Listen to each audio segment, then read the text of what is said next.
Pernah kepikiran gak sih soal bank digital? Semua serba online, serba dari HP. Terus kantornya di mana dong? Nah, yuk kita cari tahu jawabannya bareng-bareng. Coba deh bayangin, kita transfer, nabung, sampai ngajuin pinjaman, kan semua lewat HP aja ya, gampang banget. Tapi, pernah nggak sih kepikiran, kalau tiba-tiba ada masalah, saya harus ngadu kemana nih? Pertanyaan ini wajar banget loh.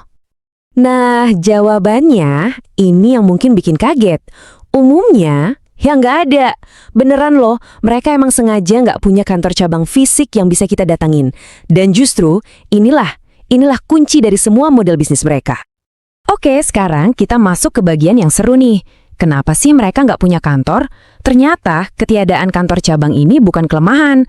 Justru sebaliknya, ini tuh keuntungan gede banget buat kita para nasabahnya. Ini emang didesain begitu dari awal. Gini deh, coba bayangin berapa duit yang dibutuhin buat sewa gedung di tempat strategis. Belum bayar listrik, maintenance, gaji karyawan yang seabrek, mahal banget kan? Nah, bank digital itu pangkas semua biaya itu. Karena operasinya full online, mereka jadi jauh lebih irit dan efisien. Terus, duit hasil penghematan tadi lari kemana? Ini dia bagian terbaiknya. Balik lagi ke kita. Yap, ke nasabah. Makanya, jangan heran kalau bunga tabungan mereka bisa lebih tinggi, biaya admin bulanan sering banget gratis, dan semua layanan sat-sat, instan, nggak pakai antre. Jadi intinya ada 3 pilar utama yang bikin model ini jalan. Satu yaitu tadi, efisiensi biaya.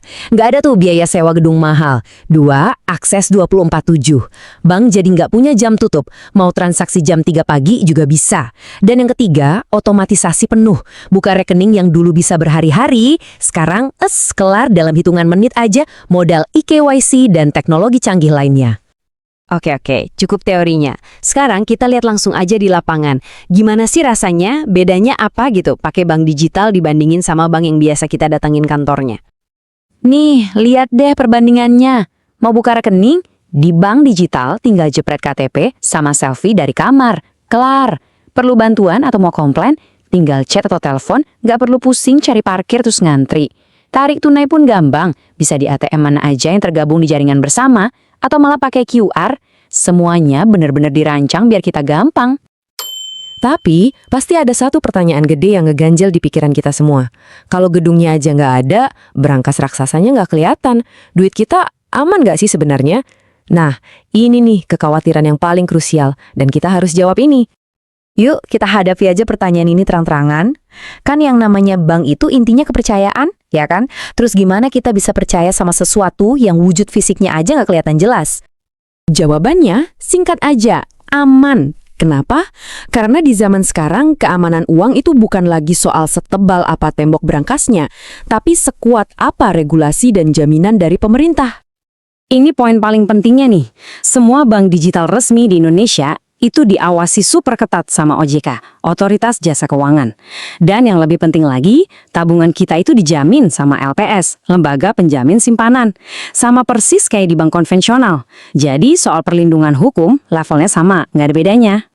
Jadi, kalau kita lihat lagi, ini tuh bukan cuma soal bank yang nggak punya kantor. Bukan. Ini tuh evolusi. Ini adalah lompatan ke generasi perbankan yang baru, yang jauh lebih fleksibel, lebih efisien, dan pastinya lebih modern. Intinya ya, inilah bank digital. Layanan bank yang dibikin ulang dari nol, yang pusat dunianya itu teknologi dan kenyamanan nasabah. Fokusnya udah bukan lagi di gedung cabang. Nah, kutipan ini pas banget buat ngerangkum semuanya. Tujuannya cuma satu, ngasih kita kendali penuh atas duit kita sendiri. Kapan aja, di mana aja, nggak perlu lagi terikat sama yang namanya lokasi fisik. Inilah inti dari perbankan modern. Dan sebagai penutup, coba deh kita renungin bareng-bareng. Kalau semua urusan bank udah bisa beres dari HP di kantong kita, terus buat apa lagi kita datang ke kantor bank? Masih perlu nggak sih sebenarnya?